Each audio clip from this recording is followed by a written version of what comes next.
পোস্টমর্টমের আগে যে ইনকুইজিট রিপোর্ট, সেই রিপোর্টে কি কি পাওয়া যাচ্ছে? যৌনাঙ্গে আটকানো চুলের ক্লিপ, দু চোখ থেকে রক্তক্ষরণ, মুখ দিয়েও রক্তক্ষরণ, injury on her face and nail, অর্থাৎ মুখ ও নখে আঘাত লেগেছিল, ব্লিডিং ফ্রম ভ্যাজাইনা। প্রথমে বলে দেওয়া হলো এটা নাকি আত্মহত্যার কেস, প্রথমে বলে দেওয়া হলো, ভাসিয়ে দেওয়া হলো এটার মধ্যে রেপ অ্যান্ড মার্ডারের কোনো ব্যাপার নেই। যৌনাঙ্গে রক্তক্ষরণ কিসের জন্য তাহলে?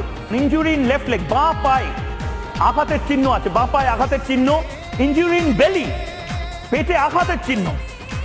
Injury in left leg ankle, অর্থাৎ গোড়ালিতেও এই মুহূর্তে রয়েছে। নেকে ইনজুরি রয়েছে, ঘাড়ে আঘাতের চিহ্ন রয়েছে।